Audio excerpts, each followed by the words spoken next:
Hello, winners, and welcome once again to the Wrong Button Podcast, the show where we talk all things nerd, a lot of things video game, and generally whatever tickles our fancy.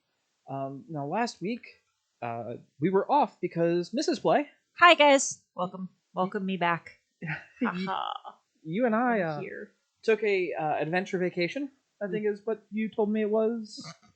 I love that you're leading this conversation, but I did like 95% of the planning. You did all of the planning. That's fine. I went to Iceland. Mrs. Slay was very kind to plan, book, facilitate. Mm-hmm. I did all of the research, all of the planning, all of the logistics. I sat there and listened and studied you the language drove. while I was you there. showed up and you drove the car. I did drive the car. All over that country. That very, very young piece of rock. Yeah. We'll get into that later. So, I figured we'd go over our adventures because I scheduled many. Well, I mean, I was just going to say Iceland. This was our first non-native speaking country you and I visited. You and I are native English speakers. Yeah. We went to a place where dear God, I cannot speak the language. And as we pronounce the names, try and struggle to pronounce the names later in the show. Please be kind. Forgive me. I'm trying my best. I don't have it. I have notes in front of me, but it's like the proper Icelandic names, and I don't have the phonetic pronunciations out beside the names. I can at least pronounce Diamond Beach and Day, so we're there. So please be kind to me. So you and I, we were supposed to go to Japan, and that didn't happen. Yeah, Japan was supposed to be January 2021, but Japan was still closed to tourists at that time, and only just recently now, here in September, are they fully opening to tourists, as opposed to you can come in, but you require essentially like a guardian as an escort. So Japan will be full and open, probably, like next week, genuinely.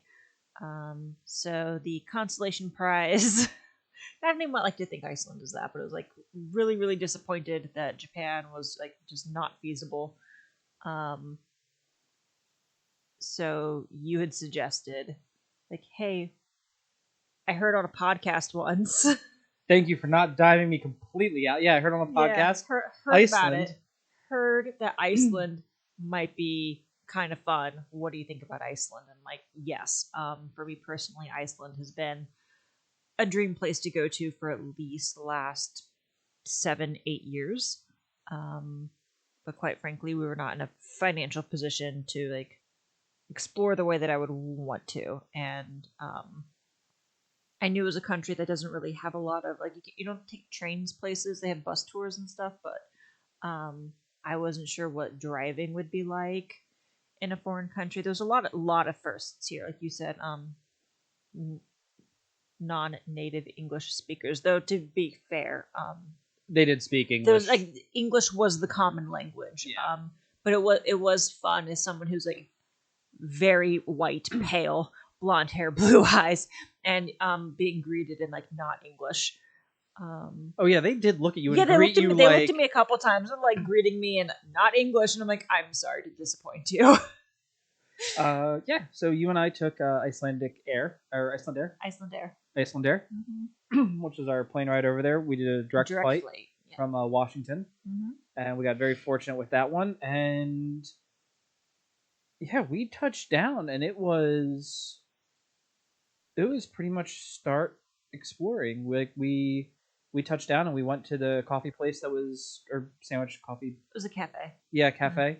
And had tasty sandwiches. Yeah, those lox. So lox, guys. I know lox is like you go to a New York Jewish deli and you get bagel, cream cheese, salmon, capers, the whole mouth-watering the works thing.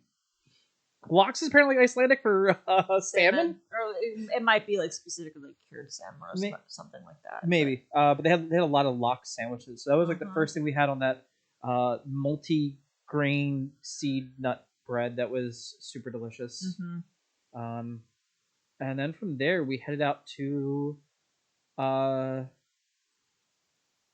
you want me to tell you where we went? The peninsula. I don't remember the name. That's not where we went first. Where did we go first? We went to the Reykjavik airport. So not flyover. Yeah. So not the that's right. Not the Keflavik International Airport. KEF is the airport signature nomenclature, the 3-letter designation. We went to the Reykjavik airport in like Reykjavik proper, so to speak, because recently, as you guys may or may not know, one of the volcanoes in Iceland erupted. Boom!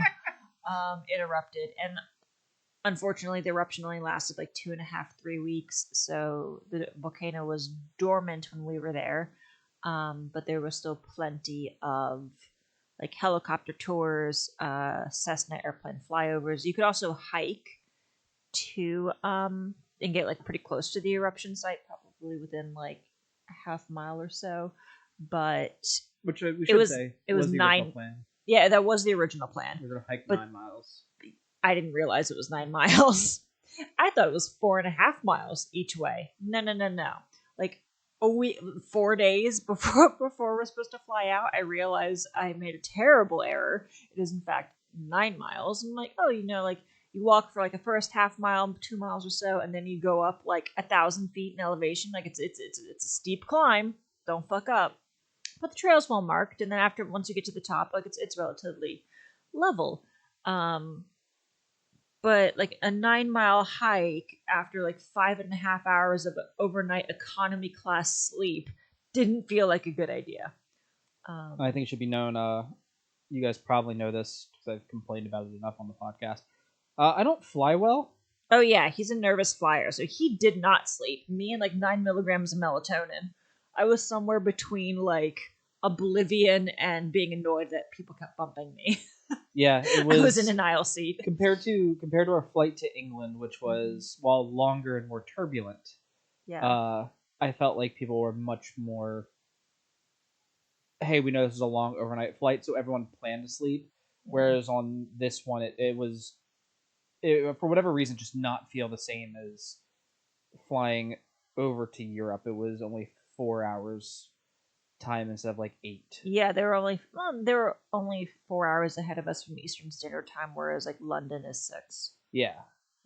So that was that. So we kind of we did ixnay the hike. Yeah. Because it just didn't feel like a good idea. And you're like, I can do it. And I'm like, okay, yeah, we could, but then we still have to drive 2.5 hours after that hike to our hotel. And remember how tired we were when we went to London, and we were like, we just gotta make it to 3. Dying to like make it to 3 p.m. so we can check in and just pass out. Like, let's not have a repeat. Yeah, let's just choose ease for once. So we opted for a Cessna tour. All the helicopter tours were completely booked. So I was able to like find a Cessna tour. So we go to the airport in Reykjavik. That was at 11. We pick up a rental car. Got like a 2020 RAV4. Had 4-wheel drive, like new, super clean, really easy to. They gave us like transportation to and from the airport from the rental location. It was really easy. Thoroughly enjoyed it. Would rent with them again. Are we dropping names? Yeah, we used. What I'll do here is I'll put links if you'll send me some links to things that you used. Yeah, for sure. We used MyCar. MyCar Rental. Yeah, if you guys go up there to Iceland, anything that we did, I will have Mrs. place it over links. They will be in the bottom below because while like you and I are avid hikers, I would say, and hiking might not be for everyone. I guarantee we're going to talk about something on this podcast today that you would be like, oh yeah, that sounds actually really, really cool. Iceland was, for me, was like, oh, we're going to go on like a hiking vacation, and you definitely were like, okay, yes, we're going to do that. However, we're going to do all the things a child Nicole ever wanted. So, so we did the flyover. And that was like maybe 40 minutes. The eruption site was not even like a 10-minute flight from like Reykjavik, the Reykjavik airport. It was barely any clouds in the sky, minimal turbulence. I got to sit co-pilot. I was super duper excited. I got to sit in the back, and I didn't have to look out if I didn't want to. It was great. Yeah, I've never been in a prop airplane or a propeller airplane, like period. Let alone an airplane that small. but it was a really smooth flight. And then we did maybe 4 figure 8 passes over the new eruption site. You could see the eruption site from 2021, and then we'd kind of go out just over the cliffs, over the sea, and then just go back. And the whole time when our pilot wasn't actively like engaging us, like, hey, this is old eruption site, new site, things to be mindful of. Here you can see hikers, there's the trails, this, that, the other. He was like actively in contact with the 2 other helicopters that were also like giving tours in that area. So it was really safe, totally responsible. I was nervous about being in a plane that small, but I felt perfectly safe. And like it was sunny, it was beautiful weather. Beautiful you weather. And I, because the joke originally was we went to Iceland and I came back with a sunburn. Oh yeah. Because the Mrs. Play, in her well-founded infinite wisdom in this one case, was like, research. Hey, we're getting ready to start the wet season. Not quite the storm season, but not the dry season. So pack, and like honestly, guys, we packed reasonably. It was a couple flannels, things to keep you warm on a brisk fall day. We get there, you're looking at 65 degrees all day, it was every like day, 60, but super comfortable. Yeah, the majority of our trip in its entirety was like a low of 40, a high of probably genuinely 65. Yeah. Most of the time was in the low to mid 50s. It was like wear a sweater and your rainproof jacket kind of thing, not like bring your winter coat, which is what I did, and sweaters. And everyone's like, layer, layer, layer. And I'm like, I'm going to be outside the whole time. I don't need layers. And that's true when I was outside, but as soon as I went inside, like I was sweating. I was sweating so much because like all I had was like merino wool sweaters, which are like perfect for like thermal and keeping myself warm and keeping the stink down from the sweating. But boy, was I sweating. And I had like fleece leggings. I barely needed those. Yeah, my flannel, I think it was the second day we hiked with the backpacks.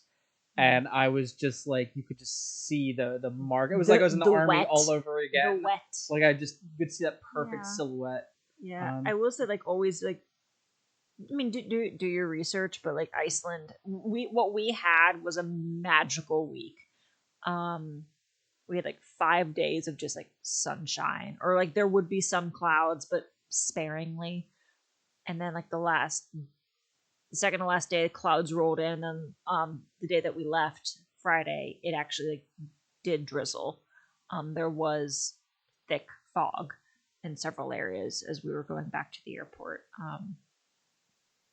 But like, I mean, the warnings of like, hey, the wind here, it's intense. You go inside, you come out like an hour later from like a show or going through a museum, it's 20 degrees colder. That's true. That is real. What we had was like an outlier experience, which I was, again, very grateful for because I took over 700 photos. I mean, they're on my phone, but I had Mr. Play here. I'm like, take a picture of me over here. Take a picture like this. Don't do it from this angle. Like he was my photographer. I did take a fair amount of pictures. I don't know if you guys will get, if you're on the Discord's got some pictures that I posted, and might get more if I tell Mrs. Play, hey, sign on Discord and upload some photos. Yeah. So we did the flyover. Honestly, fantastic experience all the way around, especially for me. Like I've jumped out of planes that small, and that feels safe. But just sit in this plane this small does not feel. And look outside. Yeah. No, he was very knowledgeable. Our guide, our pilot guide, very, very knowledgeable, very kind, and yeah, it was definitely. I think if it would have been erupting, I would have been like, we need to do. We need to figure out a way to walk there, like get close to that. We did learn that like the biggest issue they had was people walking on freshly cooled lava. Yeah, on the lava field where it's black, so it's not molten anymore. It's black, and you're like, oh yes, this is a solid surface. False. It might be solid on like the surface, but even like 4 inches down, it could still be like molten magma. And so tourists or going out there taking pictures and they're like, look at me, I'm on the magma. But like that's a great way to die. Yeah. It can take weeks or months in some instances for that stuff to cool completely to like support the weight of a human. And the general rule was like, don't stand on the black stuff. Yeah, it definitely reminded me of like ice. Don't checking ice. So that was a really, really fun experience.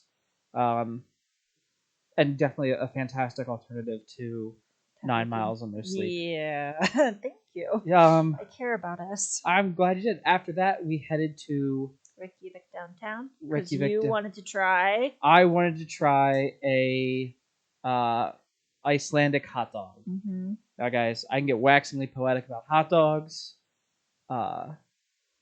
Mrs. Play knows, I will be like, hey, this week we're doing ballpark hot dog style. Mm-hmm. Like all the dirty water stuff I can throw on it, peppers, onions, the works. So I had a friend an acquaintance who was like, hey, I'm actually dating someone from Iceland. And I was like, oh, my wife and I are going, like, if you know anyone that is truly, like, if she knows anything, like, hey, what should we try? Like, give us food. My wife loves food. And he's like, look, this is going to sound stupid. Icelandic hot dog. Get the hot dog. Get the hot dog. Trust me, you won't regret it. And then another Discord server I'm on with Tyler, who's doing the show with us, they have a friend from Iceland as well. And they were also like, no, dude, seriously, get the hot dog. Mm-hmm. So an Icelandic hot dog has lamb. The meat is lamb. Meat is lamb. Mm-hmm. It is a spicy mustard, a sweeter ketchup, fried onions, and then raw onions, and there's one other brown sauce that I don't think is the ketchup and not the mustard. It's got like 2 types of mustard, 2 types of onions, and let me tell you, you bite into this thing, it is umami bomb. It is absolutely delectable. It is from this little tiny shop in Reykjavik. Like it literally looks like a converted shed. Mm-hmm. It's about that size, and I absolutely was smitten because we hadn't eaten. So we got like 2 hot dogs a piece and a Coke Zero, and let me tell you, that was lunch. That was lunch, and it was so worth it. And it's probably like the cheapest food item you can order. Yeah.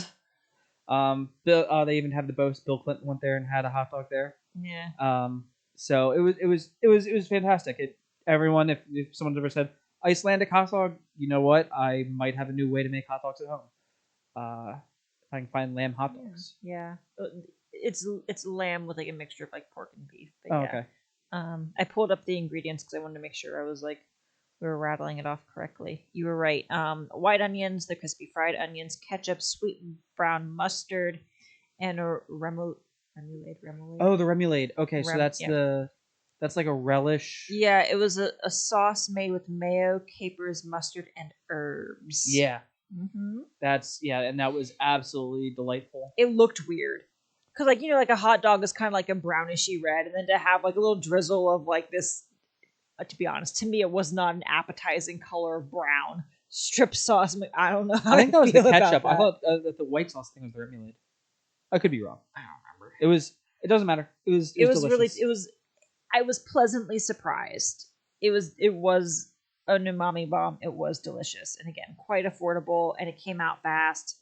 Because I was still wearing like my travel clothes. I was not fit to be seen in a finer establishment. So it was just like, here, stand in line, shove this in your face, keep rolling. And it's this one will be for my mom, my hometown. There's a French fry place known as Thrasher's, and there are lines that stretch for blocks to go there. And this was this line wraps around, same vibe.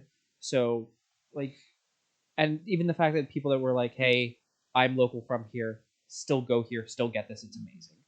Mm-hmm. So we did that, and then we took off to the peninsula. And the peninsula, again, be kind to me, I'm trying my best. This Snæfellsnes Peninsula. Snæfellsnes? No, you're saying it wrong. Well, I understand. I kept on saying Snydersfeld Nest. I know that's not it. Snæfellsnes. And I'm Snæfellsnes. No. Schneifel. Okay. You're right. This is a place saying correct. It more correct than I am, probably. More correct than you. I am less wrong. That's yeah, so we went out there, had a fantastic Yeah, we hotel. Yeah, it was like a hotel with a cafe attached on that peninsula, on the entire like southern end. We're there on a Sunday. Caveat: most establishments, cafes, a lot of restaurants are not open on Sundays. I forgot to research that little tip. But thankfully, at the hotel where we stayed at, it had a cafe attached. And so we were able to check, like got there just after check-in time. We were able to check in. We got delicious food, but we didn't have a lot of groceries. So when we were like driving around on Sunday, like we got quite hangry. But I'm getting a little bit ahead of myself. It was a small like single room hotel. I would put it at like maybe 300 square feet. I'm being generous. It was less than that. You had enough room for like your essentials. Mm-hmm. Of note, they don't have air conditioning in Iceland. You just kind of like crack open a window and call it good. It's quite warm in your rooms otherwise, which would like be perfect in an Icelandic winter. But when we were there in September, I was like low key melting. They have a fitted sheet over the mattress, but then they give you like a duvet. There isn't a sheet, which is just something else like I'd never encountered before. So that just took a little bit of trial and error. Falling asleep that first night of like, how do I appropriately thermoregulate? I did not have that issue the first night. You didn't know you were exhausted. I was so done. Yeah. He took a 20-minute nap in the car before the flight because he did not sleep on the flight. Yeah, before we toured the volcano site, I slept for 20 minutes. Yeah.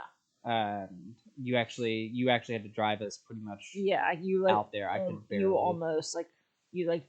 I nodded. Nodded off, and I'm like, "Are you okay?" And you're like, "Yeah, I'm okay." And I'm like, "Okay, let me rephrase this, guys. Should I drive for you, guys? If you're tired, pull over. Don't pull over. Don't be stupid. Yeah, he's like, I've made plenty of trips like that. Just because I can do it doesn't mean I should. Yeah. So let that be a lesson to you. Please drive safely. Uh-huh. So we got there. Hotel was excellent. Mm-hmm. Probably would have been our best night to catch the Northern Lights. I think that's one of two. That's when the fog rolled in. Oh, did it roll in? Oh yeah, it was foggy because I woke up at 9 p.m. I was awake from like about 9:30 to 11, and it was very foggy. But the night previous, before we landed, apparently the Northern Lights have been like stunning right there and really active. Mm-hmm. Yeah, so that was really good.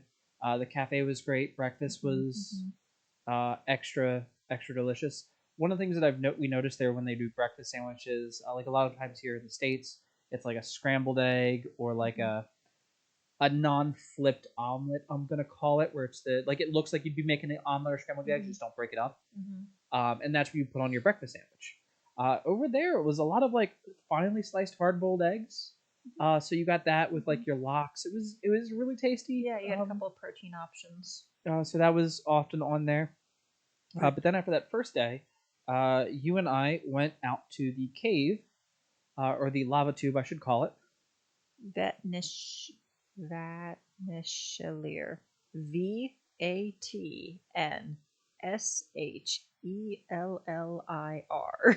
Which is the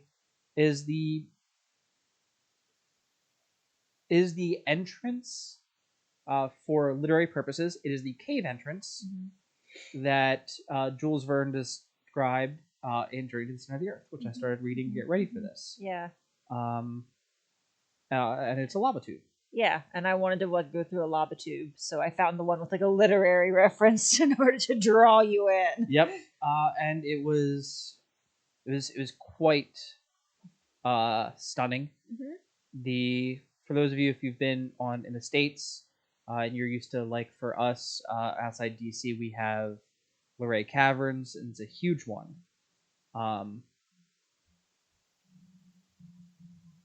It's a huge one that we have, and this cave was incredibly different. Yeah, like instead of having, I'm sorry, do you want to? No, go ahead. Go ahead. So instead of having the calcium deposits for like the stalactites, stalagmites, and stuff, it's really just like big empty caverns with like lava on the walls, kind of coming down and a bit more of like a V shape around you. And then you could see it almost looked like someone took like a metal brush or like a shoe shine like brush and right around like from knee to floor height, just like single brush stroke. So you could it looked like scratch marks, and that's where like the lava river. You're like, we can tell how fast it was going. We can tell that like lava had been here for a while, and there's a lava river. It's like that was really cool. There were 2 lava stalagmites. Mite reaches yeah, ceiling. Tight is ceiling. Holds on tight. Yeah, and mite is you might trip over it. And that's that's how we remember it.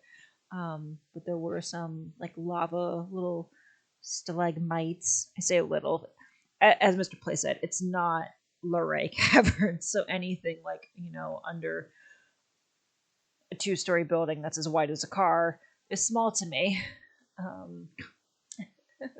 I'm spoiled. Yeah. But it also doesn't have, like, at least ours didn't have lights in it either.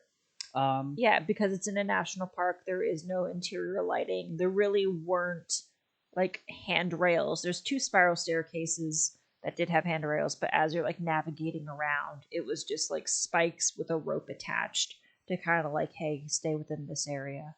Mm-hmm. And that was absolutely fantastic.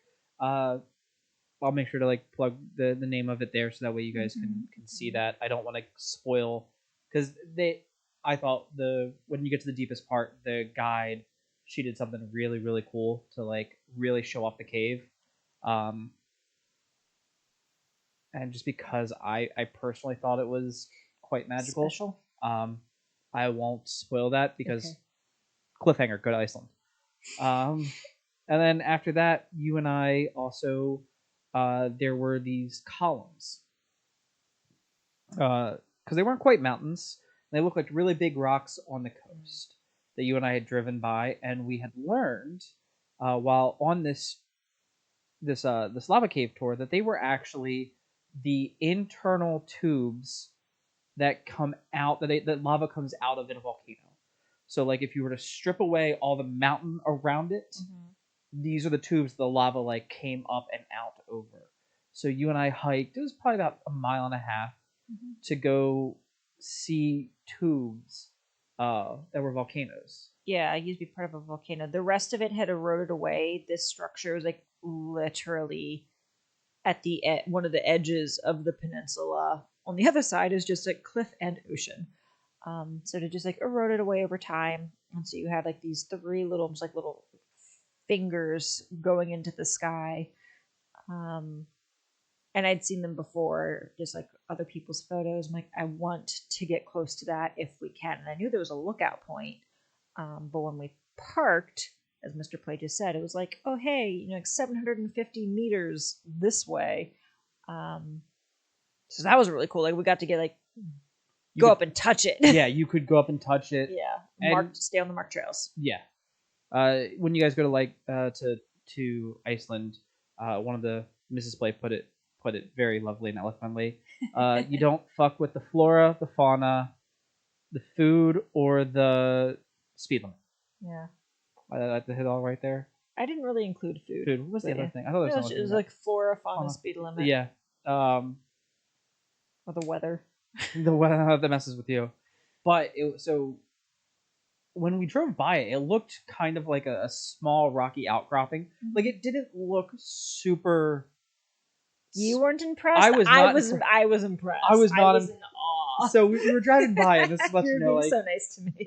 this place, like, I want to go out. I'm like, okay. And we get there, and I'm like, hey, look at the trail out there. She's like, we're taking the trail. Yeah. Like, scrapping the rest of the day. Let's just take this trail. And you get up on it because you're like 750 meters. That's a decent chunk back.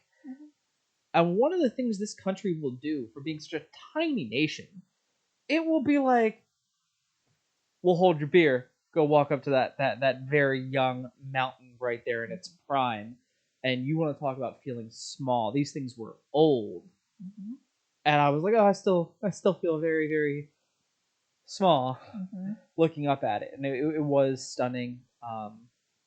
all the basalt columns and things like that. Yeah, incredible weather, a beautiful day, and just being able to walk close to the cliff line on our way back up to the viewpoint, and just being in the shoulder season, like we weren't competing with all the masses of tourists.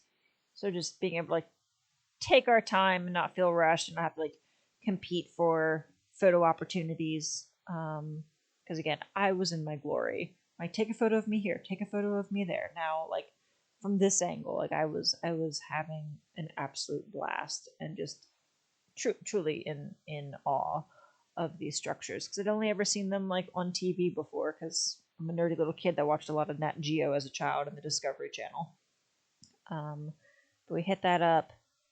We went to a beach that was known for having harbor seals. We saw 2 harbor seals as we walked around.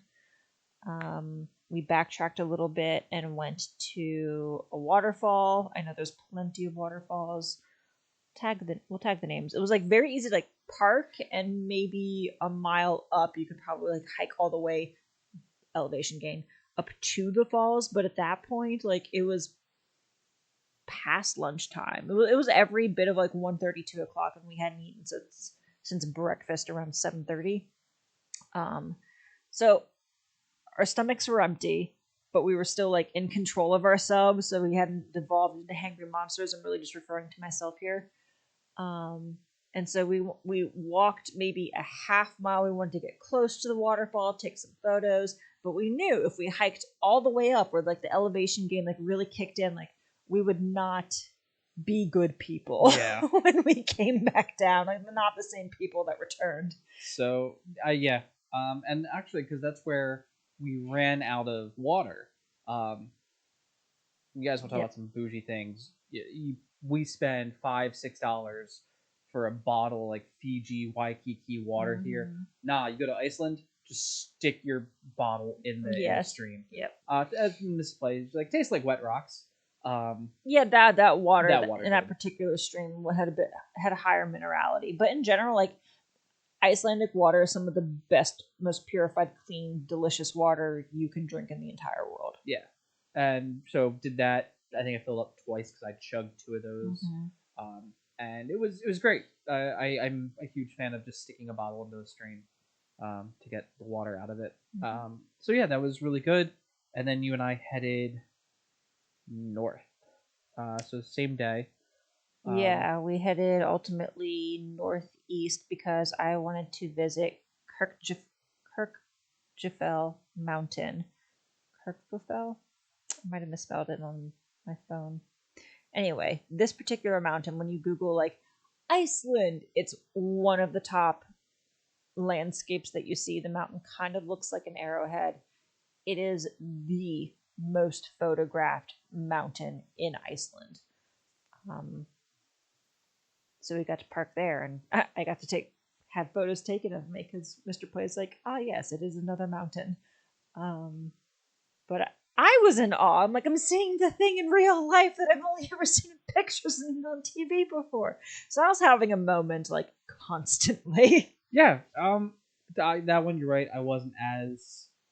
I also think at that point I was starting to like become hungry. Yeah. Yeah. But we were like 5 minutes away from a town. So So we went to a nice little town. Got really bad burritos. I learned that I really like pink lady apples. They're delicious. And then we actually got another hot dog stand. And had 2 very tasty hot dogs. I had like a Dorito hot dog, and Mrs. Play had a not Dorito hot dog. I had one with mushrooms and onions. Yeah, mine had Doritos. Had a crunch to it. It was delicious. Yeah, and then you and I turned around and drove the 2.5 hours, 2 hours and 45 minutes back to Reykjavik. To check into our hotel. Where just like in Britain, we found the weird British cops channel. Which, by the way, it's quaint. Yeah, it's really. You ever want to have a jarring experience? Just watch the British version of Cops, where you're like, oh, you actually help people. And what they consider crimes. I mean, like speeding on the highway, drunk driving, always a crime. But in the U.S., I mean, you know how we are with our rules or lack thereof, and everyone has a gun, and you have to constantly worry about shootings. These guys, it was like, oh no, we found, and they're like cannabis, like it's sinister, like it's sinister. And to be fair, the guy had like 5 kilos of cannabis. Sure, for sure. Like, was it a lot? Absolutely. But when they're like, oh, this cannabis. My guys, this is a big bust even for me. Yeah, it was. I'm like, oh dear. So yeah, we did watch compared that. to American problems. Yeah, I'm like, ooh. We did watch that. And we turned in early that night as well. Mm-hmm. That stay was actually really enjoyed that hotel. I think that's where we also learned. So everything in Iceland is actually geothermal. I think that they said when we got there, one of the tourists, they're like 90% of the nation's energy is geothermal and renewable resources, including all of their water. So when you go to an Icelandic hotel or you live in Iceland, for those of you who don't, their cold water and their hot water comes from very, very different places. So one of the things that they'll tell you is like if you're going to cook, and let's say you were cleaning dishes with the hot water, they'll tell you run the cold water for a good 30 seconds to like minute and a half to flush out a sulfur-esque smell and taste because the hot water comes geothermally. And to your preference, Mrs. Play and I do, after the military, I love a very long, hot Hollywood shower. Same. And without the military, that's just who I am. Whereas, so when we were there, it was a bit of an adjustment where the water, for us for a while, would get like lukewarm and it would pulse like, oh, it's a little warm, now it's cold. Oh, it's a little warm, now it's cold. And that was probably the biggest adjustment that we had to get used to, that we had at that particular hotel. At that particular time. The next day, you and I went and hiked in National Park. We did. We hiked in Thingvellir, which is part of the Golden Circle. It's about 45 minutes from Reykjavik. Really easy to park. A lot of the main tourist attractions in Iceland require paid parking, and they'll like take a picture of your license plate in advance, and if you don't pay, then it just gets tacked onto your like rental car bill at the end. So pay for parking. But we just did a lot of hiking at Thingvellir. We probably did like 3-4 miles in total. Yeah, I think it was like paved. It's all like there was an area of like high elevation, and then you go down through like the glacier melt, slow moving rivers. But what makes Thingvellir so interesting is that you're walking in between like the continental divides, so to speak, between like the North American tectonic plate shelf and the Eurasian plate shelf. And Iceland is still seismically active, and especially with the volcanoes and earthquakes and stuff like that. The country is like slowly, about like 1 centimeter, 2 centimeters a year, tearing itself apart north to south. So you have these fissures that develop in and around like all over the island, but especially obviously around the tectonic plates. And so they have a national park there. And so it's a big deal to get to like walk around and like, touch the tectonic plates. Like that's a really cool thing to be able to say. Yeah. So instead of like wandering around Reykjavik, because the town is quite small, especially the downtown area, and a lot of it, the shops have become really geared towards tourism. That's like one of their largest forms of capital in the country is tourist dollars, and that's not really my jam. And there were a couple of museums, but it wasn't speaking to me, so we went hiking instead. And had a really wonderful time. Yes, I had a great time in Thingvellir. Yeah, it was a very fun walk. It honestly, like you walked like right up the side of a tectonic plate, and then you walked right down in the area between. And so that was genuinely fresh water, waterfalls. Yeah, not too many people. No, even like when the buses, we did go in a shoulder season, so like instead of being 8 buses, it was like 2 buses. Yeah. A lot of people unloaded were like, ugh, how do we get away? But one of the things that I learned a little later was that Iceland is really young. Like the actual landmass. We're talking... Yeah, geologically it's young. We're talking that area was formed post dinosaur extinction. So that's just... To me, like that's like, oh, but the dinosaurs were hundreds of thousands or however long ago. Millions. Is it millions? Many millions. Okay, millions of years ago, and this rock, this basalt island, I guess, is just super duper young, and maybe only a couple of million instead of like maybe only tens of millions instead of hundreds of millions. So it was just a really interesting factoid. And to like be walking around in it was really really exciting to me. Learned all about the lichen, which is the moss that grows everywhere. It's not a moss. It's moss-like. It's moss-like. It's like a fern. Has a couple different descriptors, but it grows everywhere. It looks soft. You don't touch it because you can damage it. Yep. So I think you call it a pioneer species. To get the area ready for later growth of other flora. So I had a great time in Thingvir, and then back to Reykjavik. You and I went back to Reykjavik because we did a food tour. We did, the Reykjavik local food tour. It's like it is by like 1,000 TripAdvisor votes most top rated food tour in Reykjavik. Yep. We had a fantastic guide named Day. He has an Icelandic name. Yeah, that Icelandic means day. Means day. And he was fantastic. I will post links to his stuff as well because shout out to him. He was an absolutely stunning tour guide, host. I'm going to call him. Took us to a place. 5 different places. 5 different places. The first place we went to was an Icelandic restaurant that was well off the beaten path, where the locals would have gone, and we got a lamb ribeye with a parsnip puree, some blanched vegetables, as well as a drizzle, and it was fantastic. I used to be a bit of a person who's like, I can't eat Bambi or I can't eat lamb chop, but now let me tell you, I could eat both of those just fine, and that was the way. Like, if you would ever have lamb, it's the best way to try it. So Day took us there. He did a great job of being like, hey, everyone, introduce yourselves. So it spurred conversation aside from just having, awkward tour group things where it's like, oh, we ate our food. Now we're going back to wherever. Yeah. Parsnip, carrots, broccoli. He also, so I'm rattling all this off now because Day did provide us the name and what we ate at each of the locations. Oh, okay. Yeah.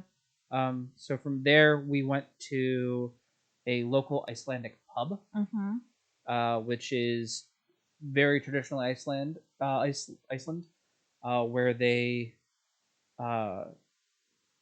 only play Icelandic music. They have Icelandic spirits, Icelandic beer. We did do the cube of fermented shark. 1 centimeter cube. Yep, which is what I think Anthony Bourdain did in No Reservations. Yeah, and Andrew Zimmerman's done it as well. Like, maybe not that exact. It ranges in like a potency of fermentation. And we had a more like medium mild version. But yeah, we still did it. It was good. We learned. Day was very kind to explain that once a year, generally January, February timeframe, at least with his family, and I think most families, he said, in Iceland, they will have a similar version of what we had. And it's just kind of a way to, hey, this is what our ancestors ate, so we're going to do this to remember, back when this is what we had to eat. And, honor food traditions. Nick got us on it here with garlic and honey. Which I realize is very different, but it was honoring food traditions. It was a really cool. Like I said, it was just the way he explained it. Like when he was like, "All right, we're all going to try this. We're all going to do this together." You have to chew it 5 times. It was very, very like personal and he did a great job at making that personal. Yeah. We also tried one of the Icelandic white ales, and it was very crisp and light, delicious. It actually reminded me a lot of a kolsch, if you've had that. That was really yummy. And then also at that same bar, we had the traditional Icelandic meat soup. So we had a lamb soup. It was a tomato base. It was a lot like a beef stew, but this was one of the best stews I've ever had. It was so flavorful and comforting.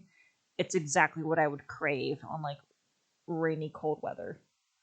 Like, it was perfect. It was an outstanding dish with like little accompaniment of bread. Yes, that lamb stew I think about often, and it is quite. It's one of those things where Mrs. Play, I guess she summed up perfectly, is like, it's you. And the way Day explained it was everyone in Iceland has this soup recipe. It's kind of one of those things where you could go to like half those people's houses and probably get a chicken noodle soup recipe here in the States, and you go there and you could get this meat stew recipe, and everyone's gonna be like, no, this is how my grandmother made it. It's delicious. You have it this way. And from there, you remember the next place more. All I know is that it was a taco and it was tasty. Yeah, but I don't remember what it was. It was. It's a crustacean. It's not a prawn and it's not a lobster. Like, it's somewhere in between in terms of size. And I don't remember what it's called, obviously, because that would be helpful. But it's that taco. It was that fried crustacean taco on a chickpea tortilla with date puree, pickled red onion, lime, and parmesan. And the parmesan sounds weird with that, but it was like the perfect addition of salt, and it was like freshly grated parmesan, so it like kind of like melted on the tongue as you were eating.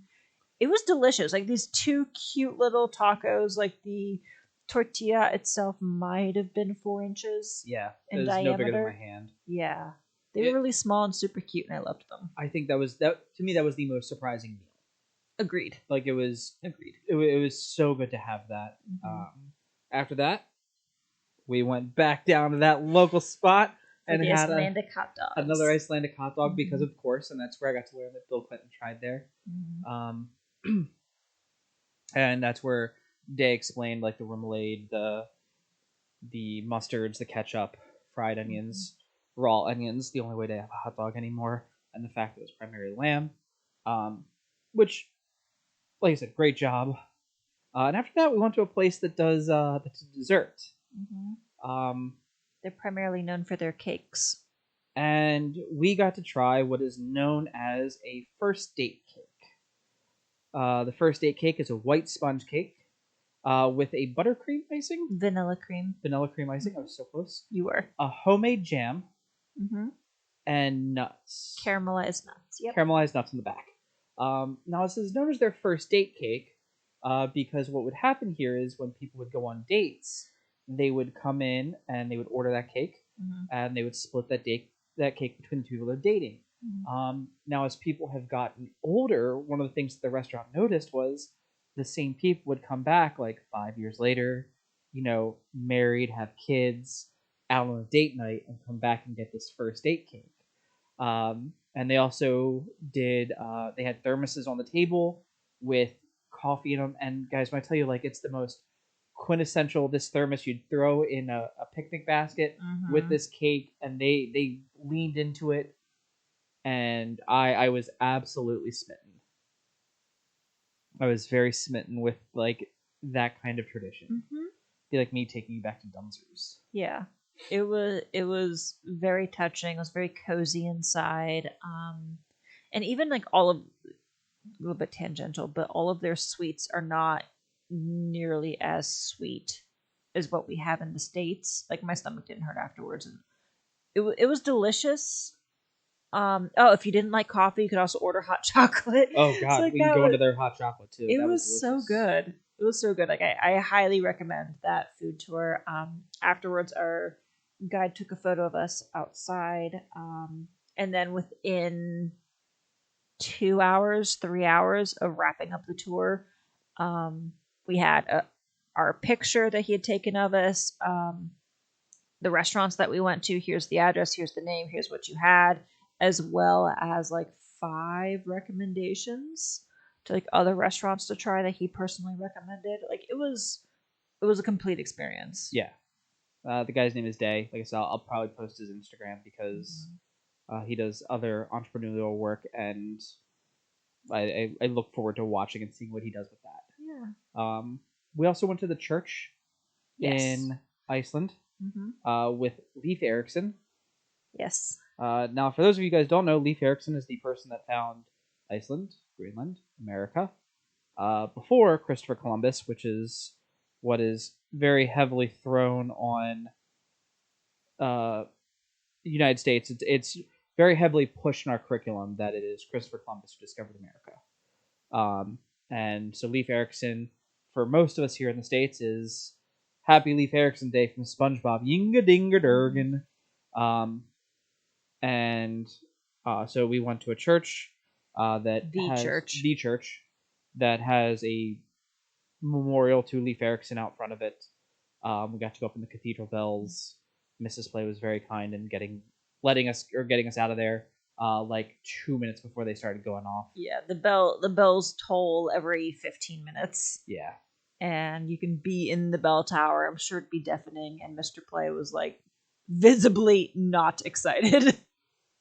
We got the pictures of it. Like, it's a great view. It's just I didn't want to. And we bought our Christmas ornaments from the vestibule, the gift shop. If you guys are ever traveling and you're like, oh, what do I want to get to remember this place of? For those of you who celebrate Christmas and or do like your own Yule thing where you still decorate a tree or something, highly recommend Christmas ornaments. They are relatively inexpensive, and it's one of those. Mrs. Play put it very well when we were coming back. It's like a guaranteed way to remember something that you did. And you do it pretty much once a year, when you decorate your tree. So we did get our Christmas ornament there. And the next day. So what do we do the next day? One more night, a couple more episodes of British Cops. But the next day. Oh, yeah, no, so sorry, right next day. Sorry, I was thinking about that pizza. I'm looking at my notes. I was thinking of that pizza. I was like, oh no, next day, pizza. The next day, you got to snorkel. Yep, we went back to Thingvair, and I snorkeled in. It's called Sulfura Fissure, and it's the fissure in between the two tectonic plates, and it is filled with with glacier water. The water flows underground from a glacier and comes up in Thingvair National Park, and it's like maybe 44 degree water. I elected to wear a dry suit so I could have like fleece leggings and like a shirt and wool socks underneath, and they put you in like a quilted jumpsuit, so to speak, and then you put on your dry suit, and then they take I don't want to call them zip ties because they weren't zip ties, but they help like seal off your elastic hands. cinches. Yeah, the elastic cinches, and then like even around your neck to make sure like water doesn't come into your suit. We don't want people to be sad. So the only things that are like really, really directly exposed, like you're even wearing gloves, but like your gloves aren't waterproof. But they do help. They do help your hands to be less cold. Like you are not warm in this water. You are just less cold. To give you guys a bit of a rundown here on how these work. So a dry suit, as Mrs. Play says, it keeps you dry. So what happens is what you get in there with, like for me, it'll give me a claustrophobic like panic attack, because what you are essentially doing is whatever you have on, you are cinching it to your body, and it keeps the air that is around you as well as your body at its core temperature. It is good for going into very, very cold waters. However, it does not. It's like a guaranteed almost 30 minutes that you will be warm.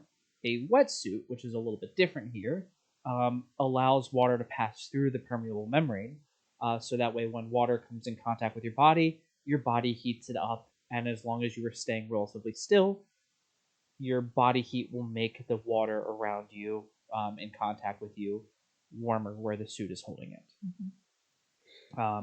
So Mrs. Play, her gloves were wetsuit. The rest of her suit was dry, and it gave you 30 minutes to go swim in glacier water. So I had a snorkel, and like you just like float at the top.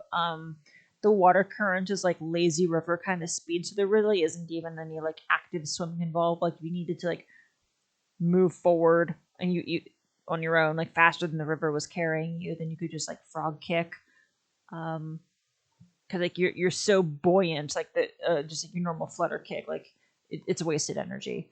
So yeah, you can. The water is again crystal clear. It's fresh water, and you can just like look around in front of you. You said 80 feet. Yeah, at its deepest, it's about 80 feet. You can see all the way to the bottom. All that grows there is like 2 different kinds of algae, and one of the algae looked like lime green silly string. So that was just different. I've never seen anything like that. And you just like move very carefully.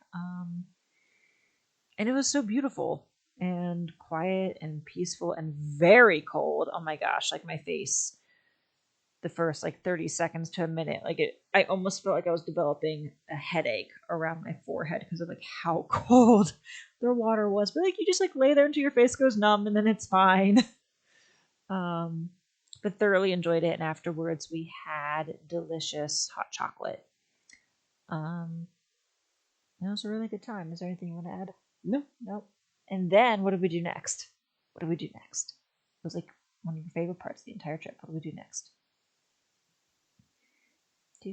We went to the hot spring. We went to a hot spring. We did. I got to cross that off my weeb bucket list. One of the things going to Japan was like, oh, we're going to do the private hot spring because I have a fair amount of ink.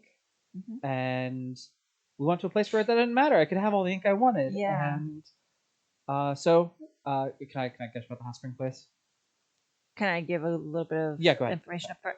Okay, so this is not the Blue Lagoon. This one is on the Golden Circle, about like another 45, 30-ish minutes from Thingvellir.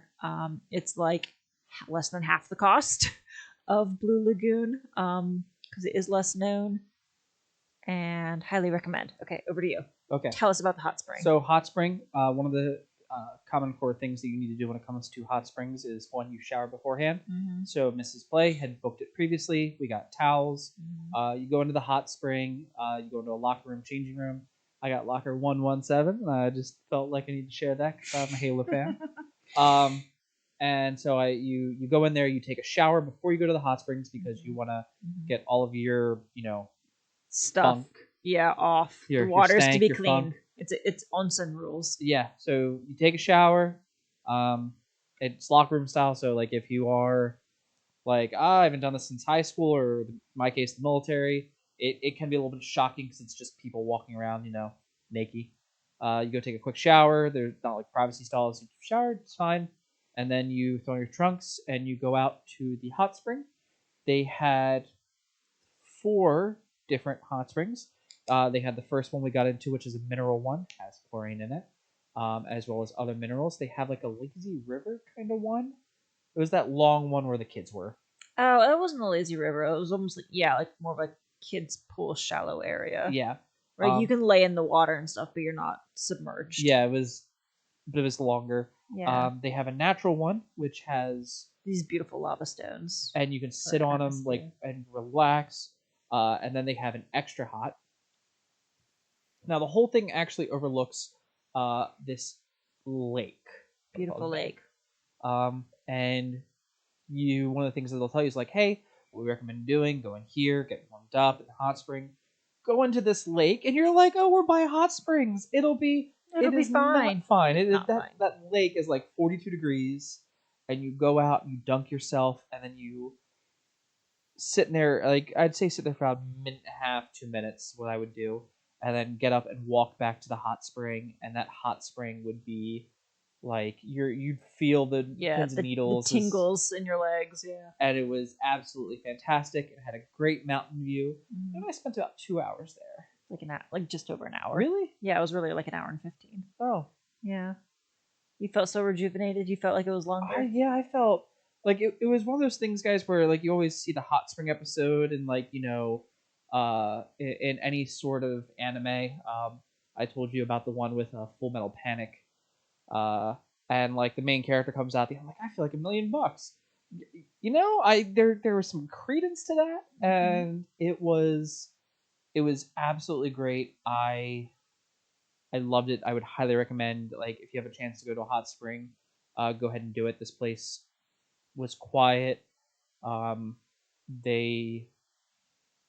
natural one, I think, like I said, was the preferred. The hot one was like, I liked it, but that was also like, you have 5 minutes, then you probably should get out. Yeah, the hot one was like hotter than most hot tubs hot.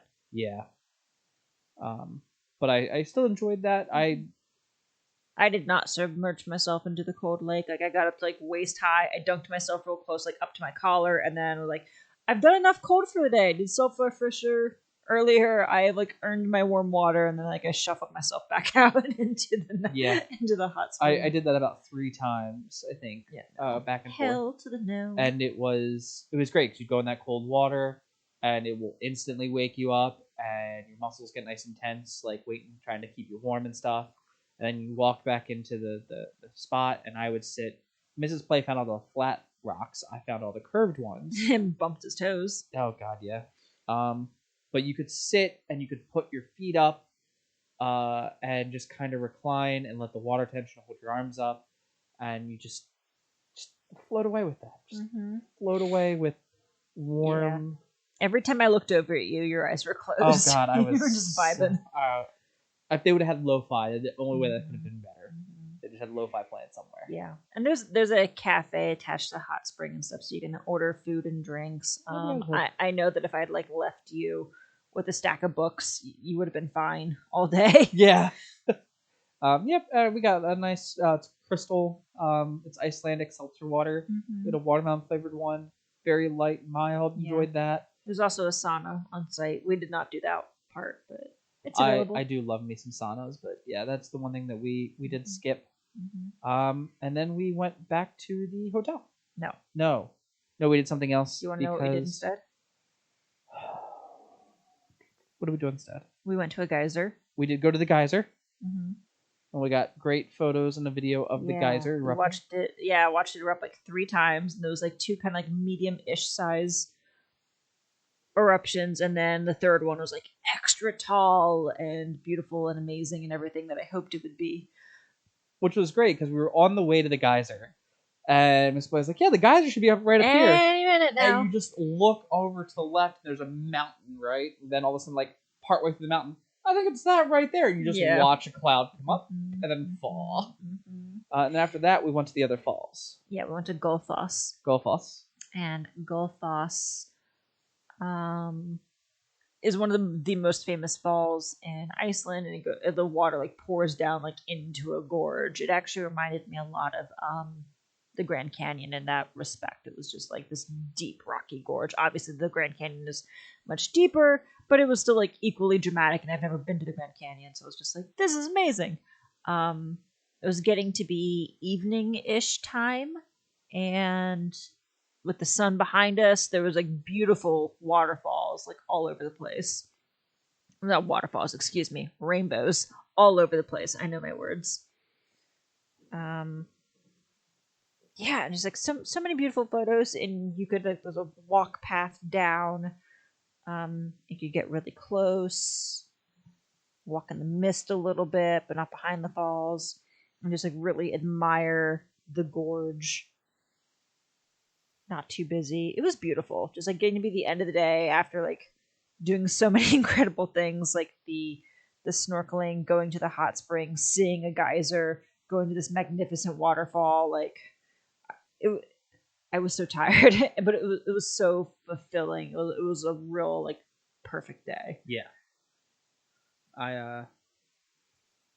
The falls were stunning, and then you and I. Then we went back. Then we went back to the hotel and ordered pizza. The pizza was delicious. We got is it almost like a gyro pizza? So it had like the garlic sauce, the white sauce, the chicken, the lamb, everything you'd put on a good like kebab, and we had that, and that was absolutely fantastic. It was delicious, and they loaded it up with toppings. Like it was messy to eat, but it was absolutely delicious. That's kind of like some of the best food. Like it's going to be a mess. Grab extra napkins, but it was filling. Yeah, and that was absolutely outstanding. Yeah. Great way to end the day. Like didn't even shower because we'd showered when we were done with the hot spring before we put regular clothes back on. We're like, time to go to sleep now. Went to sleep, and the next day we headed towards Vik. Good job. So fun fact, Vik means bay in Icelandic. Reykjavik actually means smoky bay. However, as Day told us, it was probably just mist, so probably shouldn't have called it, smoky bay. It should be called misty bay. Yeah. That doesn't matter. A lot of the towns, though, you will come across will have Vik in the name because, being an island nation, a lot of the township there's a lot of bays. A lot of bays and a lot of like little towns that are right there on the coast. So you have a lot of Viks, and fells. Because it's near falls. Waterfalls. Not just people falling. So we headed out towards Vik, which is south. And the most southern city in Iceland. I was about to say that, and I was like, don't say that because you're going to sound stupid. Nope, you're right. Okay, the most southern city there. And the drive to me was probably the second best part of the trip. As Ms. Play said, we lucked out. We did not really have the rain, the fog. But you're driving along the coast, and the coast starts winding down. So you're going down all these mountain roads, and it would look like a sea of clouds below you coming down these mountain roads. I'm not like, oh, there's like a fog bank down there. I'm when I say this, I want you to take the big fluffy cloud you see in the sky and now put it below you. And like it looked like you wanted the Final Fantasy airship scene where the airship comes up and it bursts through the clouds, that like sails at that comfortable cloud height and just floats along the clouds with it. Like it looked like you could have put Final Fantasy ships there and start photoshopping them in, and everyone would be like, nope, that's obviously what happened. It was that kind of picturesque. This is inspired designs and fantasy novels, and as I just said, Final Fantasy airships. I was so smitten and blown away by that. And we took that all the way down to Vik, because eventually you do get into the cloud bank, but it cannot be stated enough how beautiful I thought that cloud bank was. So then we get to Vik. Oh no, we stopped at 2 waterfalls on the way. Oh, we did. And one I ran into. Yes. We went to Slenski, and that's the one where you can like go behind the waterfall. That one was really cool. Again, paid parking, but the crowds weren't too bad. Everyone was like every second like photo. So there's a little bit more like negotiating around people, but it was still like very doable, very special. I had a great time.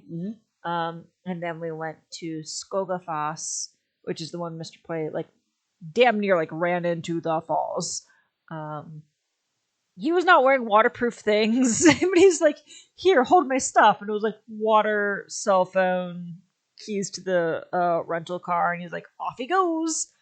And there were so many people. It was one of those like very classic, like Instagram versus reality moments.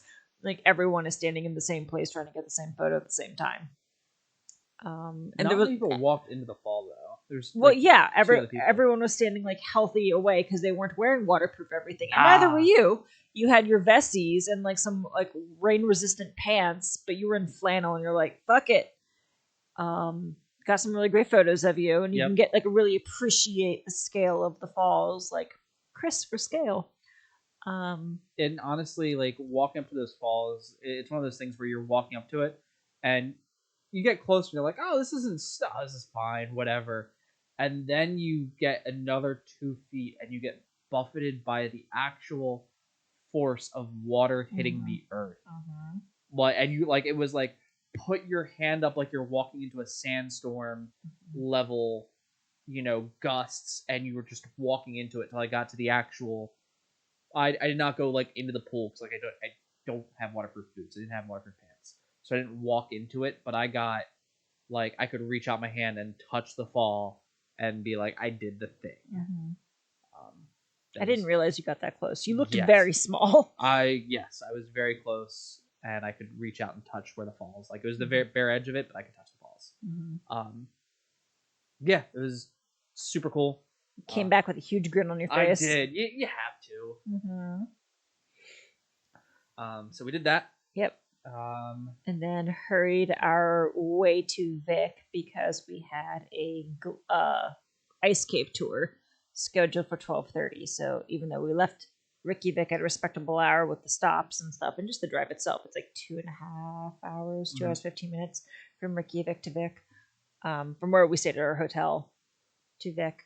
But we arrived with enough time to order more pizza at another establishment. This one was called the Burnt Crust. Delicious pizza. The gentleman there greeted me in Icelandic, and I sometimes a little hard of hearing. He greeted me. He's like, what can I help you with? I was like, well, what do you recommend? And he just goes, and he instantly looked at me, sized me up and down. I was like, okay, American. Yep. He goes, what are you willing to try? I was like, lay something on me. He's like, you give me what you want, and I'll try it. So he's like, get a number 1, which was like a lobster pizza. Yeah, I didn't know I needed lobster on my pizza, you guys. Now I do. On the bread and the crust is black, and it was delicious. Had a lot of microgreens. Had a lot of it was covered in. There was obviously lobster. There was I don't think it was shallot. I think it was just like thinly sliced red onion with some cheese, and then arugula, microgreens, and then ever so slight drizzle of like balsamic. Yeah. It was delicious. It was so damn good. Like crushed that. Yeah. And it was just enough time to then go on the ice cave tour. So driving out to a glacier. Yeah. On a super Jeep. So the tires were like 42 inches tall. Not a Jeep at all, but okay. It was. That's what. Yeah. It was. So it was a big vehicle. in Iceland, there are things called F-roads. These roads are like, you need a specialty vehicle. Your Jeep Wrangler, while I know Jeep shows you driving some cool things, insufficient. You need a vehicle rated for this. Wider tires, has to sit out a little bit, has to stay up a certain height. So there is a whole stipulation that you need to go through to get there. And this was Thomas, our guide, yeah, with Catalatrak. Was the name of the tour company we went through. Catalatrak. And he took us out. We drove through a black sand desert, which is really cool, and became even cooler when he pointed out the spot where the opening scenes of Rogue One were filmed, when the Empire comes to find Jyn Erso's father to help make the Death Star. And so we got that whole backstory. Iceland, for Game of Thrones fans, throw a rock. There's a Game of Thrones thing there for you. Yeah, lots of references. And we got to learn about a lot of movies being filmed there, which really helped their 2020 year. And with their tracking, if someone got COVID, like they have a very good tracking system in how they set it up. That way they can backtrack and be like, okay, all these people might be infected. We're going to isolate and quarantine. So we got to learn about that. And then we got to a glacier. I've never seen a glacier before. Yeah. I remember being told in like middle school, like, they might not be there when you're an adult because of global warming. And yeah, you and I got to walk on and walk in a glacier with our fancy spiked. You get like we wore our hiking boots, and they give you like chain spikes to like strap on over your shoes, so that way you can walk on the ice. That was a lot of fun. I was more surprised about that than I think I was. Like I was like, okay, we're gonna go walk in a I was expecting a very here's your path. Walk on this path. And that it was was something like more commercialized. Yeah. And no, this is you can bust ass and end up at the bottom of a glacier. Yeah. This was like don't fuck around. Like it's plenty safe, but like don't be a dumbass. Like stay where the guide tells you. Walk behind him if that's what he tells you to do. Keep both hands on the rope. Yeah. Don't be dumb, and you'll be fine. But yeah, the views were spectacular. I've never been that close to a glacier, let alone touched one, let alone like walked through an ice cave. But just seeing the striations and the shades, the deep shades of blue, and then with like dramatic lines cutting through of like the volcanic, like black dirt, sand going through it and stuff. Like it was gorgeous, and just like the air bubbles that you can see in the glacier. Like I don't know. I was expecting it to just be like flat, solid sheet of ice, like in Ice Age. Yeah, like just a uniform color. So to see like the different shades of blue, the intensities, and then just like it's just like an ice cube, except like hundreds of tons of ice. All these little air bubbles trapped inside.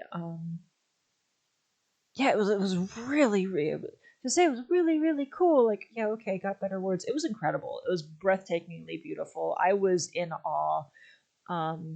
Thomas repeatedly reminded us, like, take photos. I know you're awestruck. Take photos because otherwise you're gonna be mad at yourself for not having them. And he's like, absolutely right. I made sure to take photos every time I was like handing my phone to you. I'm like, take a picture of me here. Take a picture of me here. He was so Cadillac was who we used, and he was like, I will be your photographer. He's like, take these, like, take the photos. And he's like, you got Christmas coming up, you got Hanukkah coming up, like, just you got Passover, I don't care, here, take the photo. Yeah, like, send out the card, it'll be, and that was really cool. And you mentioned the blue, because I made the I was like, holy shit, Gatorade. The Arctic Blast Frost version, like that blue comes from something. It's not just this looks cold. Like, oh no, blue no shit, means cold. It does look cold because that's the color that it looks like. That it looks like in a glacier. And the striations, like there were points where you're looking at it. It looks like you're looking at Neptune, under a glass, with all the different stripes and everything else. You touched the glacier. Did you lick the glacier at all? I didn't lick the glacier, but I did have my mouth pressed to it at one point. I was able to like slurp some water off the side. Yeah, I straight up licked it and slurped the water. Did all of it. I did. I did all of it. I licked the glacier. I licked it. I got. That's gross. So our guide was like, he's like, it's perfectly fine. It's healthy. You can do this. He gets up and like tongues the glacier, and it was. He had quite a level of showmanship that I greatly appreciate. Yeah, he was good people. Did great job at also, like, if you guys are, nervous or like, hey, trust the equipment, this is how we need to walk. If you've ever ride a bike, if you've ever done this, like, you look down, you go down. Yeah. So really, really good, very much at ease. And like at the one point, he's like, hey, did I ever tell you guys that was life endangering? And we're all like, no, it was fine. He goes, yeah, okay. So this part, walk behind me, because one of the things they tell you is in Iceland, stay on the path. Because when you go to the national park, the first place we're at, they're like, how we find these lava tube caves are people fall in them because the ground gives way, and they had an Arctic fox remains in one because fox fell, got hurt, couldn't get out. So in the glacier, they're like, he's like, you've been on the glacier now for a 15-minute walk that you didn't even realize because it's under the black sand. And he's like, if you look over there, there is quicksand, there is sinkholes, and you're like, you say so. It all looks like black dirt to me. But then you walk over some spots and your feet sink, and they sink enough for you to be like, whoa, and you quickly backpedal to where it is more solid, and so that was really cool. Yeah. Be aware. Like he's like, I'm not messing around. Stay behind me, single file line. I'm like, all right. Yeah, step in each other's footprints. So yeah, that was but it was friendly, and it was that's where I think he said like, hey, this island was born, after the dinosaurs. So because I was like, oh, have you guys found anything cool or interesting in the glacier as it's thawed or as it's moved? And he goes, no, not really. There's apparently, I think, Catala is the name of a Netflix show, dystopian future where a glacier thaws and people come out of it. Yeah. Which I think we need to check out because that's just something up my alley. That's neither here nor there. But yeah, that was a fantastic tour. Like I said, we'll have links to the stuff we did, guys. I will have extensive links when this podcast goes live, either later tonight or tomorrow. So we wrapped up the tour. Yep. Took you to a black sand beach. Did go to a black sand beach. Because you'd never been to one before. Yep. That was cool. We walked around the black sand beach. We're like, okay, we're suitably tired now. Grabbed some tasty soup at a local restaurant. Passed out. The soup company. The soup company, yeah. Great soup. We did one in a black bread bowl. Yeah, it was like the hot lava soup. It was a goulash. It was with some chili flakes, and then for the tourists, it's like a black bread bowl. But it was super filling. Like doing the ice cave tour, and then walking the black sand beach afterwards. Like it wasn't even that it was cold. Like it's been a long day, and so to just have like warm soup and then like eat the bread bowl, like I was super, like my insides were warm and cozy, and I'm like, okay, I can go to bed now. Yeah. It was satiating. We did go to one of the grocery stores and bought some groceries for the next day.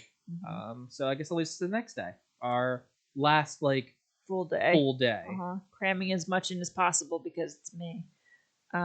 We went to sorry, going back the day to so we were Mrs. Play and I, when we have our interactions, I sometimes do not explain the subject of what I am talking about. No, you just launch into it. I launch into it, and you should be on the same page as me. Because please be telepathic, it makes life easier for me. And so we're walking on the black sand beach, and Mrs. Play, what are you learning about? And I'm staring at reading the story of how the beach was formed. And I'm like, I'm learning about a 3-masted ship and a troll woman.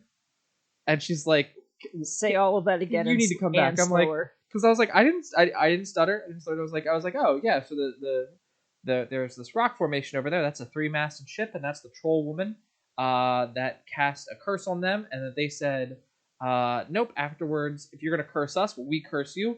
And they all turned to stone and sat there, and that's how you get that rock formation. And yeah, just I don't know. I like that story. That's just one of those Mrs. Play's like, what are you learning over there? And read off exactly what I was learning, shot for shot for shot. And she's like, okay. Yeah. So the next day we went to the other side of that beach. Yeah, the other side of that beach. It was like 10-minute drive. Reynisfara, Black Sand Beach. There's a cave there, and then they're right next to the cave, to the right of the cave, are these big basalt columns. And again, if you Google it, just Vic Iceland, I'm sure it's gonna be one of the most popular photos. These giant, to me they're giant. I was expecting these columns because they're hexagonal in shape, and that has to do with just what exactly the lava was made out of, the minerals and stuff in the lava. And the rate at which it was cooled, it forms these hexagons. You've probably also heard of them as the Giant's Causeway over in Ireland, Scotland. I've never heard of that. This is new for me.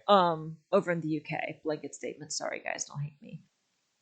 But that's what that's about. And I was expecting them to be coffee coaster size. These things are 18 inches in diameter. They were really big, and so I climbed up just a tiny bit, enough to look like I was high, but not actually be high. I might even 3 feet off the ground generously, and have Mr. Play take photos of me because I was in my glory. Hit up there, hit up another cave, 15-20 minutes down the road, and then drove all the way out to Glacier Lagoon, and then right across from Glacier Lagoon is Diamond Beach, and that was it was genuinely like 2.5 hours from Vik. Our last day, we spent a lot of time driving. I loved Glacier Lagoon. Yeah, what'd you love about it? One, the glaciers, like the glaciers. So the glaciers, because I don't know, I let my imagination run wild some days. There were points where, like, one of the glaciers, if you've ever seen ducks like dive in water for food, they like stick their butts in the air and then they're like start like wedging their heads down to get the minnows or things beneath them. And one of the glaciers looked like a dragon doing that. And I was like, hey, look at this. There was definitely one that looked like a T-Rex like head coming out of it. They had that gorgeous blue hue to it. And it was one of those things, I'm like, some of them, like the way that they were jutting up so dramatically, I'm like, oh, that's literally someone in World of Warcraft using a frost magic attack. Like, there was so much to it that, like, my imagination just ran wild. So I was like, hey, that looks like this. And you know, Gatorade. And the number of times you mentioned Gatorade, and like, probably like my soul died a little. Well, no, I might deserve a bit of a sponsorship there. Hashtag Gatorade. But yeah, that was that. I thought that was absolutely great to see walking around. Yeah, we've never seen icebergs before. Yeah, got to see harbor seals. Those ducks, thank God they all made it. Yep, they're a mama duck and like her two like little teenage ducklings. Yeah, okay. Had some tasty food. Yeah, there were food trucks there. So that was perfect because like we had some food because like Mr. Play said we went grocery shopping, but like it was just grocery store cold, just like grab and keep rolling food. So it was really nice to have hot sandwiches. Mr. Play had another hot dog. I did. And then there's a fish and chips place next to it. Yeah. It had some great reviews we did not have when they actually closed before we got back. And then there was like a crepe place as well for like savory or sweet crepes. But this is where that particular location is where people get in boats or canoes, kayaks, and you can you can go in and navigate around the glaciers and even go up to the mouth of the bay where the glacier is breaking off into the icebergs. We did not book one of those. It was also incredibly foggy right there. Like you could tell the area was colder. Yeah. Like that glacier is. Yeah, like the warm air was going over the glacier, just created like a fog bank that was like not moving. So it was like eerie and beautiful. You couldn't see nearly as far, and so like as an iceberg came through the fog, it just like added to the mystery. But after we ate, we walked under the bridge across to Diamond Beach, and just seeing like as the icebergs are moving towards the ocean current is like still like pushing them back to the beach. Hence now Diamond Beach. It's just like icebergs of various sizes that have been beached. Yep. Took a lot of pictures. It was gorgeous. When the sun hit it just right, like it would just the whole place would start to sparkle and glitter with like these like, and some of it would be like, guys, like it would be like, this looks like an ice cube size. Mm-hmm. This is a huge chunk. We found one that looked like a heart, so we did the cute like heart shape holding the heart shape, so it was made Mrs. Play do a cutesy little photo thing with that. But then there were some pieces where like, this is bigger than your entertainment center. Like this is bigger than your coffee table. Here's your car. Yeah, pieces the size of a car. Like it was big. Like the water again. Like the water. Don't fuck with the flora, the fauna, the speed limit, or the weather. Like the water was like, I don't want it. I'm not touching that. Staying away from the water. The water is also now lava. Yeah. Iceland's greatest game. The floor is lava. The floor was lava. Yeah. They should be champions of that game. Probably weren't allowed to compete on the Netflix show. Probably not. But yeah, so that was great. Ice, black sand beach once again, really beautiful. The contrast with all the shine of the ice, and like I said, guys, seeing that blue, like it's affected him. It was gorgeous. You learn just like water, ice absorbs all colors of the spectrum, except for blue. So it comes back this very vibrant blue-esque color. Icy blue. Yeah, it's absolutely gorgeous. And then after that, we headed back to Vik. We headed back towards Vik. Yes. Stop on the way back. We stopped at other places I can't pronounce and went hiking through, like, it wasn't through the gorge, but like we went a trail that like ran parallel to a gorge, and you could like look down. Waterfall at the end. It was maybe a mile each way, out and back. Free parking, yay! And checked that out. Trail wasn't too crowded, and then the off-roading closer to Vic. Our host at the guest house in Vic recommended that we trek out like this other like distal location. She's like, oh yeah, it's like a 40-minute drive from here, no big deal, it's beautiful, there's picnicking, there's a cave, there's some hiking, I highly recommend it, the views are gorgeous, you'll love it. It's on gravel, spoiler, and there are so many spots where like you gotta go up really high really fast and then turn and blind curves, and also all these areas are washed out, and I was stressed, you guys. Mr. Play has more experience driving in a like not paved environment. I don't. And so he's like, oh yeah, I got this, and kind of like talking to himself, like confident. Like he knew what he was doing. I was so relieved that he was confident because I held all of the stress. I was not okay. It was everything in my power, just like remain like quiet. And like don't like press my imaginary brake or like death grip things. Like just focus on the fucking road. And it was like 16 kilometers to get to the distal end. We stopped at about the halfway point. There was a lookout where you could like appreciate the view. And so we did. What were you gonna say? No, that's not it.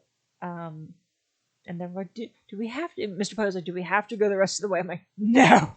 It was still like, like 8 more kilometers, but it was like another like 20 minutes, and so it would take like an hour and a half by the time like we get to the distal end, we take photos and stuff, and then like drive back out. I'm like, no. I hadn't done anything like that since like the army, so there's a lot of like army stuff coming right back to me. And I was like, you were great. I was not. Part of it was like sun is setting, and I don't want to do this. Like I could do it at night. Nope. I do not want to do it at night. So we did turn around. Yeah. We also did meet probably the best character this entire trip there. So we were driving in to go to this lookout, and there was a sheep, and we pulled off because there were cars coming the other way, so I would pull off to let them come down the mountain. That way I could go up. And I pulled off at one point, and this goat turns and looks at us. He had horns. Sheep have horns. They do? Yeah. I thought it was only goats that had horns. Rams are sheep. Rams are sheep. They're not goats. Yeah. Huh. So there's a sheep. And let me tell you, he sat there and stared me down.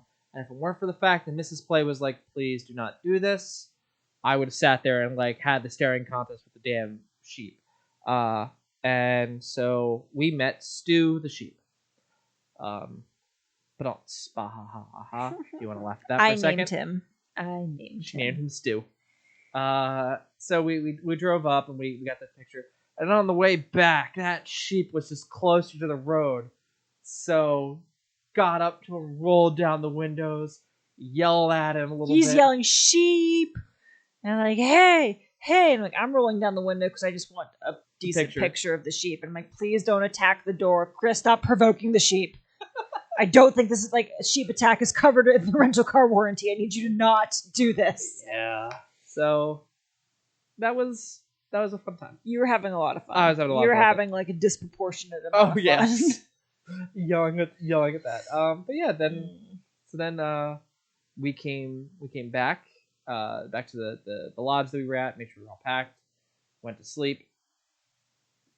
And then our final day there so honestly, Iceland went off without a hitch. Mm-hmm.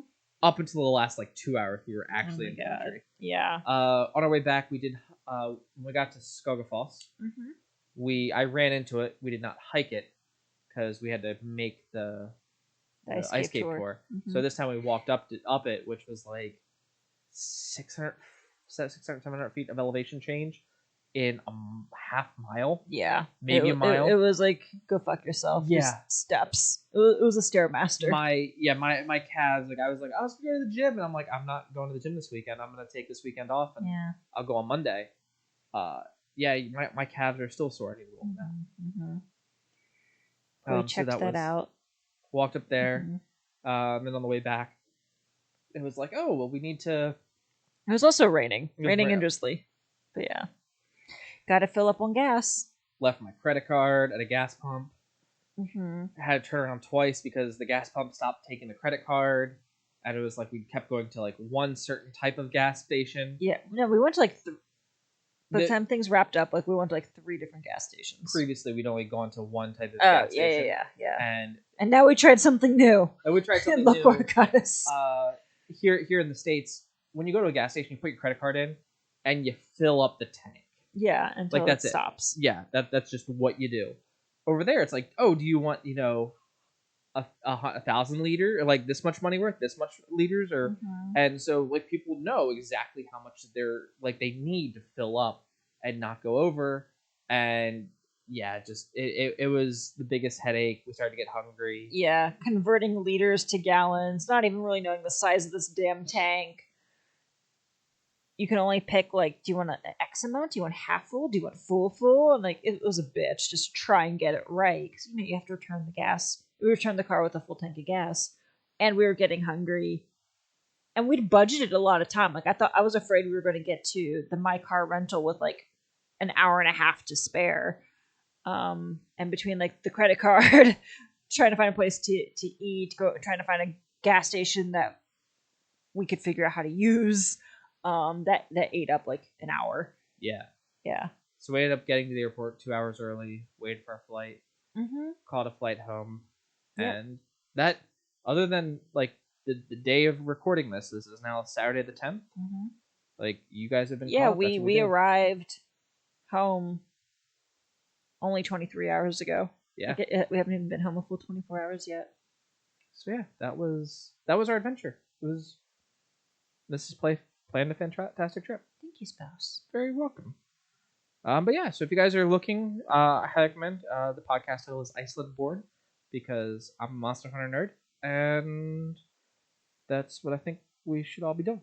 But yeah, so if you're looking for something fun to do, highly recommend Iceland.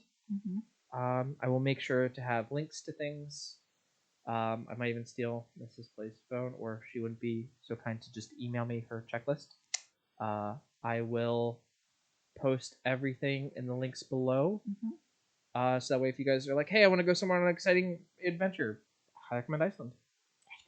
Yeah, it was stunning. And it's a low threshold of participation for Americans. Most people speak English.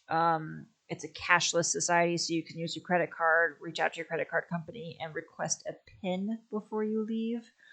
They will assign one to you. And they drive on the same side of the road as Americans. An automatic is more expensive to rent, but it's not that big of a deal. And the steering wheel is on the same side of the car as it is for Americans. Like, the threshold of participation, it was surprisingly low. Like, there was a lot of planning and thought that I put into our trip, but once we got there, I'm like, oh, this isn't so bad. I will Miss Play and I recommend. We do. Not sponsored, but shout out Vessi. 10 out of 10. Stress tested those shoes and they rocked. We got those in the wash. Fair. Vessi was great. We had our hiking boots, so I'd recommend like 2 pairs of shoes, like Gav's hiking boots. Good pair of walking shoes. Highly recommend some Vessi's. Probably have a link to that at the bottom below. Yeah, like Miss Play said, request a PIN. Visa, MasterCard, not so much Discover or American Express. American Express also doesn't do pins, which caused a little of our snafu towards the end. But yeah, that was our trip to Iceland. Thank you, Mrs. Play, for doing this. You're welcome, spouse. And to let you guys know, we will be back to our normal schedule, which means I will probably already have streamed by the time that you guys are out, but we will still be streaming some Stardew Valley. Might talk about some more Icelandic things and things that we've learned there in the winter arc of Stardew Valley. Mr. and Mrs. Play will return on Monday back with Stray. Thursday will be We Play some Republic Commando, and Friday will now be where Couch Co-op goes with Nick and I as we continue going through our playthrough of Halo 2. So, if you guys enjoyed this, please don't forget to like, comment, subscribe. You can follow us on Facebook, Twitter, YouTube. Check out our Discord. Links to everything like I said below. Remember, you're all winners out there. Keep it weird and have a fantastic rest of your day, everybody. Bye, everyone. Go to Iceland.